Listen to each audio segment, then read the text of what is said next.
जो भी mock test चल रहा है आप सभी को बता दूं, जो भी मॉक टेस्ट चल रहा है ना दोस्तों, उसका मैं आज गणित पेडागोजी लेकर के आया हूं मॉक टेस्ट का। और ये जो मॉक टेस्ट है वो आपको सी टेट की वेबसाइट पर डाला गया है। वहाँ से आप मॉक टेस्ट करें ज़रूर, ताकि आपको पता चले कि क्वेश्चन जो है वह कैसे पूछेगा, किस प्रकार का वहाँ पे डायग्राम रहेगा, मॉक टेस्ट करने से पता चलेगा। ठीक है, तो मॉक टेस्ट का मैं करा दे रहा हूँ गणित पेडागोजी। आप उसके बाद आप मॉक टेस्ट करेंगे ना तो ज़्यादा मज़ा आएगा। और मैं आप सभी को बता दूँ कि मैं मॉक टेस्ट में आपको करा दिया हूँ CDP, EVS 2 करा दिया हूँ। अब चल रहा है भाई मैथ, हिंदी बचा है, हिंदी को भी मैं कराऊंगा आपको पूरे अच्छे तरीक़ा से।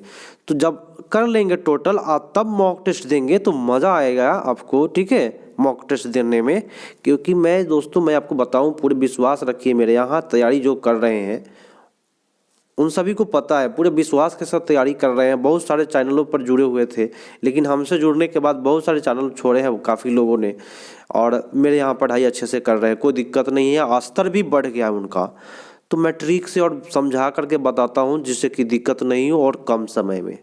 ठीक है, तो काफ़ी लोगों का स्तर बढ़ा है, बना रहे हैं आप लोग। और आप लोग बताइएगा कि इस सेशन में कितना जा रहा है आपका, ये बताइएगा। ठीक है, चलिए क्वेश्चन शुरू करते हैं। क्वेश्चन का तक क्या है कि गणित के शिक्षण अधिगम पर निम्नलिखित में किसका प्रभाव होने की संभावना न्यूनतम है। न्यूनतम जब भी बोले तो लगता कि क्वेश्चन पूछता है नेगेटिव, तो किसका प्रभाव न्यूनतम है। तो मूल्यांकन के कारण छात्रों के आत्मविश्वास पर प्रभाव पड़ने के तरीकों की जानकारी होना, ये तो अच्छी बात है भाई। छात्रों को गलत उत्तर को पूरा हल देना। अगर बच्चा गलत उत्तर दे रहा है तो उसका आप पूरा हल दे रहे हैं तो बच्चा सीख नहीं पाएगा, आप खुद सीख लीजिएगा। क्योंकि ये नेगेटिव पूछ रहा था न्यूनतम कौन है, तो बच्चा जब गलती करे तो उसको क्या करना है, पूरा हल नहीं देना है दोस्तों, थोड़ा थोड़ा सहयोग करना है। प्रतिपुष्टि की गुणवत्ता में वृद्धि ठीक था, यहाँ पे मूल्यांकन के परिणाम में प्रयोग के संरक्षण में परिवर्तन करना ये भी सही था, लेकिन यहाँ सबसे न्यूनतम जो है आपका बी पड़ जाएगा।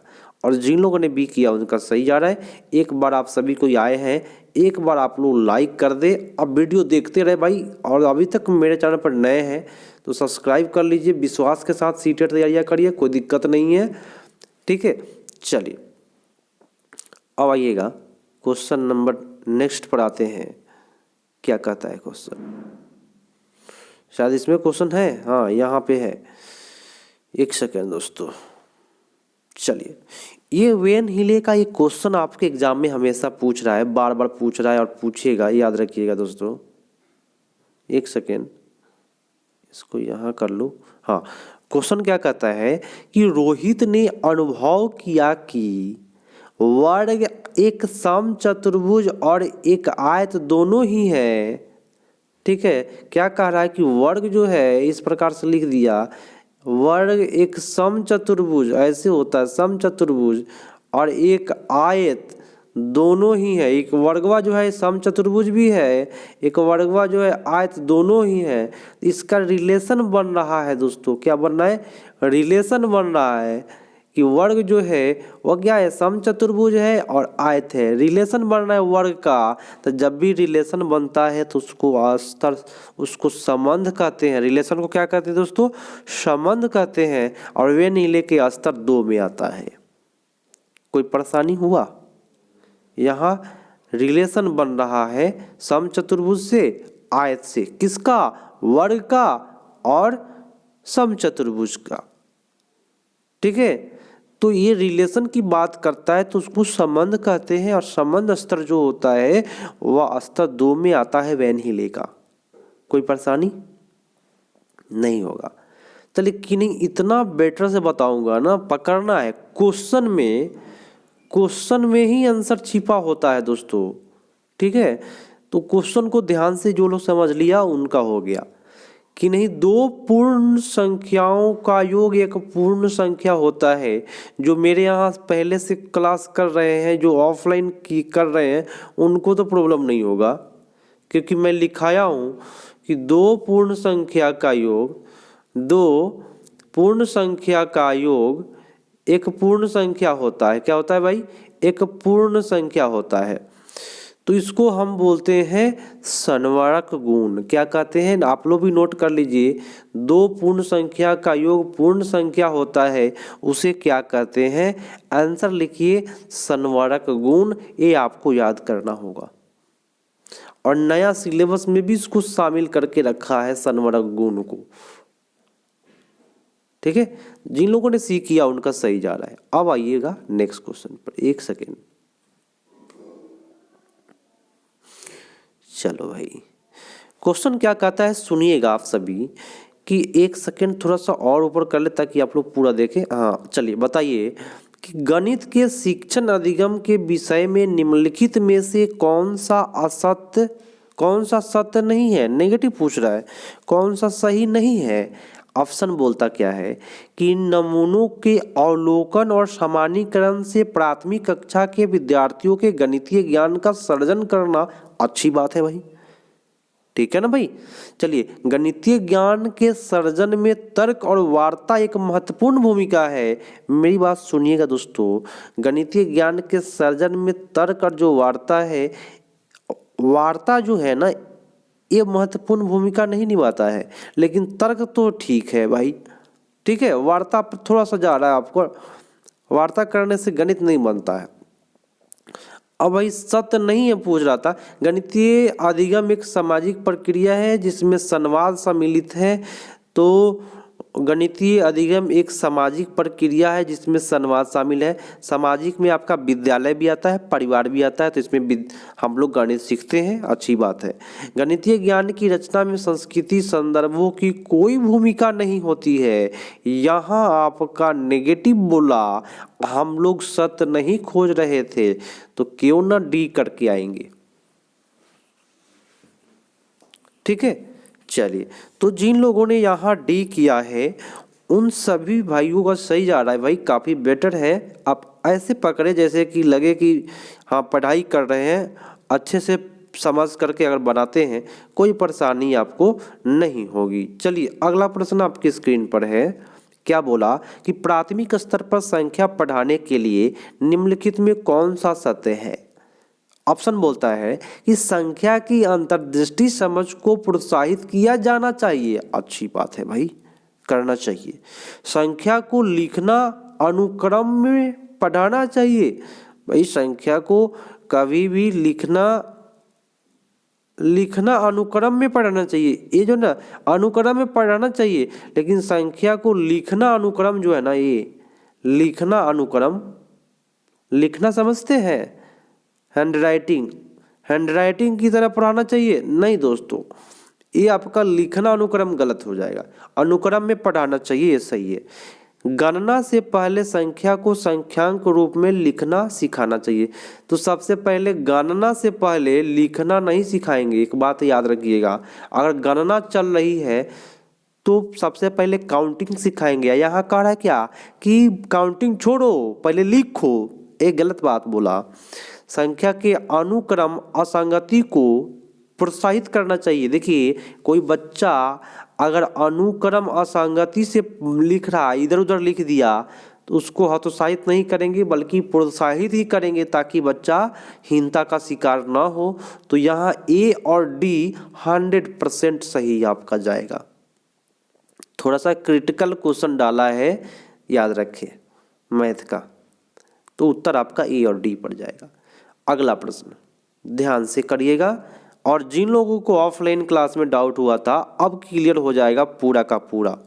ठीक है, चलिए, क्योंकि ऑफलाइन में आप लोग हल्ला कर देते हैं, जिसके वजह से कुछ क्वेश्चन जो है समझा नहीं पाते हमें।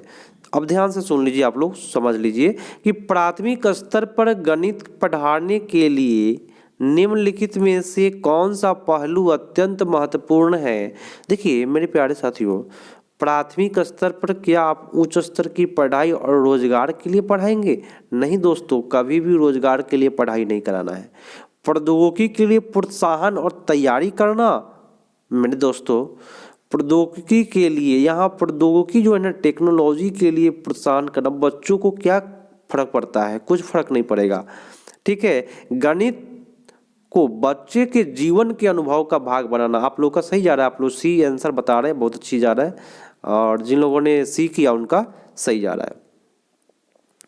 अगले प्रश्न पर आइए, क्या कहता है प्रश्न कि गणित की प्रकृति के विषय में निम्नलिखित में कौन सा कथन सत्य नहीं है। प्राथमिक स्तर पर गणित प्रत्यक्ष और कल्पना की आवश्यकता नहीं है। मेरे प्यारे साथियों, प्राथमिक स्तर पर 1 to 5 में कल्पना की आवश्यकता नहीं है, ये तो ठीक ही है, बच्चा ज़्यादा सोचता भी नहीं है भाई। और गणित विचार में विचारों के सही संचरण के लिए विशेष शब्दावली का प्रयोग करना क्या होगा, विशेष शब्दावली का प्रयोग करना। आगे भी देख लीजिए भाई, गणितीय ज्ञान की संरचना में तर्क कौशल महत्वपूर्ण है, ये तो सही है, पॉजिटिव है। गणितीय ज्ञान की प्रकृति जो है वह श्रेणीबद्ध है, ये भी सही है, क्योंकि भाई प्लस जोड़ घटाव गुना भाग आप लोग जो है ना श्रेणीबद्ध से सिखाया जाता है। तो भाई आप क्या मारिएगा, तो सबसे जो नेगेटिव है दोस्तों, यहाँ तो बी भी नेगेटिव है, ए भी नेगेटिव है। अब दोनों में क्या करेंगे, तब प्राथमिक स्तर पर गणितीय प्रत्यक्ष है और कल्पना की आवश्यकता नहीं है। अच्छा, गणितीय विचार के सही संचरण के लिए विशेष शब्दावली का प्रयोग करना, यहाँ पे जो विशेष शब्दावली है ये आपका नेगेटिव है, ठीक है। लेकिन कल्पना, सुनिएगा, कल्पना की आवश्यकता नहीं है। नेगेटिव क्वेश्चन तो नेगेटिव तौर पर यही मार के ये कोई दिक्कत नहीं होगी आपको, ठीक है। कल्पना जब तक बच्चा सोचेगा नहीं तब तक बनाएगा ही नहीं, चाहे वह प्राथमिक स्तर हो चाहे उच्च स्तर हो, ठीक है। तो ये करके आइएगा। देखिए दोस्तों, क्या है दिक्कत, क्या है, ये क्वेश्चन जो है पॉजिटिव देना चाहिए था और आंसर जो है इसका पॉजिटिव के तौर पर अगर रहता तो गणितीय ज्ञान की संरचना में तर्क कौशल महत्वपूर्ण है, ये सही जाता, ठीक है। तो यहाँ पॉजिटिव क्वेश्चन पूछना चाहिए था, जिससे यहाँ पे मिस्टेक हुआ है टाइपिंग में शायद, ठीक है, देख लीजिएगा। अगला प्रश्न है कि निम्नलिखित में क्रियाकलाप में किसमें विद्यार्थियों में त्रिबिंब, बोले तो 3 डायमेंशनल 3D दिक् स्थान की समझ विकसित करने की सर्वाधिक संभावना है। ट्रिक लिखिए जरा, कभी भी 3D कहे तो बोतल एक सही जाता है, बोतल का ढक्कन, और एक जाता है चौपर। कभी भी 3D की बात करें, 3D बोले तो क्या, त्रिबिंब विवेचन, एक चौपर सही जाएगा और एक बोतल सही जाएगा, बोतल का ढक्कन सही जाएगा, ठीक है। चलिए अगला प्रश्न है, आप सबसे रिक्वेस्ट है, सबसे पहली बात सुन लीजिए। मेरे यहाँ जो लाइव चलता है मॉर्निंग में 9:30 में चलता है और शाम को 7 बजे। 2 लाइव ज्वाइन किए, काफ़ी लोग कर रहे हैं मेरा चैनल ज्वाइन, उन लोगों का स्तर बढ़ रहा है, विश्वास है उन लोगों को पढ़ाई के प्रति और उनकी तैयारी बेटर हो रही है दोस्तों। काफ़ी लोगों का बेटर सपोर्ट चल रहा है, तो आप लोग भी सपोर्ट करें भाई। अगर आप सपोर्ट करेंगे ना तो मैं और सक्रिय रूप से पढ़ाऊँगा और बेटर तैयारी आपकी करा दूँगा, ठीक है। चलिए आइए क्वेश्चन पाते हैं कि बच्चे को भिन्न की संकल्पना पढ़ाने के लिए निम्नलिखित में क्या अत्यंत उपयुक्त है। कभी भी भिन्न के लिए एक ट्रिक लिख लीजिए मेरे यहाँ, जीवन में कभी नहीं भूलिएगा भिन्न के बारे में। भिन्न के लिए एक तो कागज मोड़ने की बात करता है,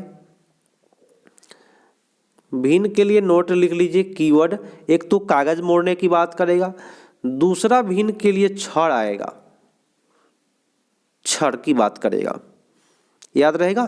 तो कहीं भी छड़ रहे भिन्न के लिए छड़ याद रखना है, बस ये कीवर्ड है और जो लोग नोट करेंगे ना उनका और बेटर होगा। तो भिन्न की बात जब भी करे दोस्तों तो क्विजेनियर छड़ बोलेंगे उसको, आपका उत्तर बी पर जाएगा, ठीक है। चलिए अब आइए नेक्स्ट क्वेश्चन पर आ जाइए साला, ठीक है। सारे लोग आ जाइए एक बार। नेक्स्ट क्वेश्चन क्या कहता है सुनिएगा, देखिए सर क्वेश्चन क्या कहता है कि निम्नलिखित कथनों में किसमें संख्या 3 का प्रयोग क्रम सूचक भाव में हुआ है। अब देखिए मजा आएगा, ये क्वेश्चन जो है ना इतना बार रिपीट किया है, काफी लोग को डाउट है और अभी तक समझ नहीं पाए हैं, मैं समझाऊंगा, सुनिएगा। प्रत्येक समूह में 3 3 टीम सदस्य हैं, तो यहाँ 3 जो है वो फिक्स हो गया, क्योंकि 3 सदस्य टीम ही है। जितना समूह है उसमें कितना है, बहुत सारा समूह है, लेकिन टीम कितना है, 3 ही है। लेकिन कहा कि इस डिब्बी में 3 पेंसिल के कोई समूह है, तो इसमें तो बहुत अधिक होगा। ठीक है, इसमें तो बहुत अधिक होगा भाई। इस इमारत के तीसरे मंजिल पर मैं रहता हूँ, यहाँ पे छूटा हुआ है, तीसरे मंजिल पर रहता हूँ, तो खुद रह रहे हैं, अपनी बात कर रहे हैं, और दूसरे की बात यहाँ पे नहीं हो रही है। इस घर में 3 लोग रहते हैं, ये भी फिक्स है, लेकिन यहाँ फिक्स नहीं है। तो जहाँ फिक्स नहीं रहता है उसी उत्तर को करेंगे तो आपका ज़्यादा सही जाएगा। क्लियर? चलिए अगला प्रश्न आपकी स्क्रीन पर है, सुनिएगा। क्या है प्रश्न कि शुद्ध कथन को पहचानिए, परिमाप और क्षेत्रफल का मात्रक समान। क्या परिमाप क्षेत्रफल का मात्रक समान होता है? नहीं दोस्तों, परिमाप का मात्रक मीटर होता है, क्षेत्रफल का क्या होता है, मीटर स्क्वायर होता है। समान होता है? नहीं होता है। किसी आकृति का आकार उसके परिमाप का निर्धारक है, अच्छी बात है।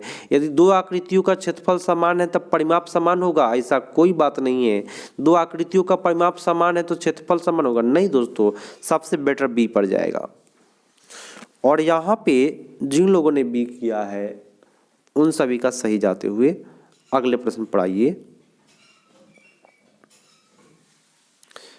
प्रश्न है आपका कि गणितीय पाठ्यक्रम के संबंध में शुद्ध कथन को पहचानिए। कभी भी मेरा लाइव जब करें ना आप लोग, तो नंबर दे करके उत्तर दे, ठीक है। इससे पता चलता है कि आप किस नंबर का जवाब आप दे रहे हैं और सही दे पा रहे हैं, नहीं दे पा रहे हैं, इससे पता ये चलता है, ठीक है। तो नंबर दे के उत्तर दे। गणितीय पाठ्यक्रम के संबंध में शुद्ध कथन को पहचानिए। समझ को बेहतर करने के लिए ऋणात्मक संख्या की संकल्पना का परिचय प्राथमिक स्तर पर देना चाहिए। देखिए दोस्तों, बच्चे को अगर 1 to 5 प्राथमिक स्तर पर माइनस वाला संख्या का संकल्पना दे देंगे ना तो बेटर हो जाएगा, क्योंकि आगे चल के उसको दिक्कत नहीं होगा। माइनस में ही सबसे ज़्यादा प्रॉब्लम होता है। तो कभी भी समझ को बेहतर करने के लिए ऋणात्मक संख्या की संकल्पना जो है वो प्राथमिक स्तर पर देना चाहिए। बोले तो माइनस वाला जो है वो प्राथमिक स्तर पर ही उसको मजबूत कर देना चाहिए, ठीक है। चलिए, क्षेत्रफल मापक की संकल्पना का परिचय केवल उच्च स्तर पर बोला है, ये गलत है। बीजगणितीय विचार की नींव प्राथमिक स्तर पर डाली जाती है। बीजगणितीय विचार का नींव प्राथमिक नींव डालना है ना, ये सब ठीक नहीं है भाई, आपका गलत है। 2 भिन्न की संकल्पना का परिचय केवल, है ना, सबसे बेटर आपका उत्तर ए पड़ जाएगा। अगला प्रश्न है, सुनिएगा। प्राथमिक स्तर पर त्रिभुजों की अवधारणा का परिचय देने के संबंध में शुद्ध कथन को पहचानिए। बच्चों के समझ विभिन्न प्रकार के त्रिभुज प्रस्तुत किए जाने चाहिए, परंतु अन्य आकृतियों से दूर रहना चाहिए। मेरे प्यारे साथियों, यहाँ लिखा कि अन्य आकृति से दूर रहेंगे, नहीं दोस्तों, ऐसा काम नहीं करना है। बच्चे के समझ सभी प्रकार के त्रिभुज और अन्य आकृति को भी प्रस्तुत करना है। बहुत अच्छी बात है, त्रिभुज के साथ अन्य आकृति को भी परोसना है उसके पास। यहाँ परिभाषा की बात करता है, ठीक है। यहाँ केवल समबाहु त्रिभुज के बारे में बात बोल रहा है, तो ऐसा नहीं करना है, ठीक है। आपका उत्तर बी पड़ जाएगा। अगला है कि एक विभाजन में भागफल का कितना है, 5 गुना है और शेषफल का 2 गुना है। तो मेरे दोस्तों, मेरे पास डिस्प्ले छोटा है जिसके वजह से मैं मैथ नहीं कराता हूँ, ठीक है। आइएगा, क्वेश्चन पाइए, पेडागोजी पढ़ाइए, पेडागोजी पढ़िए, मेरे यहाँ दिक्कत नहीं होगी। गणित के शिक्षण अधिगम के संदर्भ में निम्नलिखित में कौन सी प्रक्रिया जो है वो वांछनीय है। वांछनीय मतलब पॉजिटिव क्वेश्चन। खुली पुस्तक परीक्षा से बचना चाहिए। मेरे दोस्तों, खुली पुस्तक और परीक्षा से बचना, ये बचने वाली जो बात है वो आपका नेगेटिव बात बोलता है, ठीक है। चलिए, विद्यार्थी को बताना चाहिए कि प्रश्नों को हल करने के लिए निर्धारित उपकरण का प्रयोग करें। यह निर्धारित शब्द दे रहा है, इसलिए गलत है। भ्रांतियों को रोकने के लिए मुक्त उत्तर वाले ओपन प्रश्नों से बचना। संकल्पनाओं को अंतर्दृष्टि समझ को प्रोत्साहित करना चाहिए मेरे प्यारे साथियों। इससे बेटर हो सकता है क्या? आप ही लोग बताएं, इससे बेटर हो सकता है? नहीं होगा।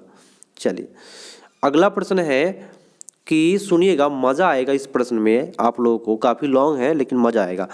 गणित की प्रकृति में अध्यापक ने निम्नलिखित कुछ प्रश्न प्रस्तुत किया। क्या किया भाई? ए में बोला कि आयत का क्षेत्रफल क्या है जिसकी भुजा 5 सेंटीमीटर परिमाप दिया हुआ है, तो फटाफट क्षेत्रफल निकाल लेंगे और ये क्षेत्रफल निकल जाएगा। तो बंद अंत वाला प्रश्न है। कैसा है? बंद अंत वाला प्रश्न है। ए जो है वह क्या है? बंद अंत वाला प्रश्न है। आगे देख लेते हैं। बी में क्या बोला? उन संख्याओं का समुच्च ज्ञात कीजिए, ज्ञात होना चाहिए यहाँ पे, जिनका माध्यक 4 है। तो जिसका माध्यक 4 है, बहुत सर है ना, उसका समुच्च हो जाएगा। ठीक है, तो ए भी आपका क्या पढ़ रहा है? ए कह रहा है क्या? उन संख्या का समुच्च ज्ञात कीजिए जिसका माध्यक 4 है। तो ऐसे तो बहुत हो गए जिसका माध्यक 4 होगा, ऐसा तो बहुत प्रश्न होता है। तो ए मुक्त अंत वाला हो गया। और 1 से लेकर 8 तक सभी आभास संख्या की सूची बनाइए। ए तो बंद अंत हो गया, ए बंद हो गया। तो ए और सी बंद है और बी क्या है? मुक्त अंत वाला है। ए और सी बंद सिरे वाला प्रश्न है और बी और डी मुक्त। डी भी है क्या भाई दोस्तों? डी भी देख लेते हैं। चलिए भाई, डी कहाँ गया? हाँ, डी भी बोला है आयत के बारे में आपको जो भी गणितीय जानकारी है मुझे बताइए। बहुत सारा हो जाएगा।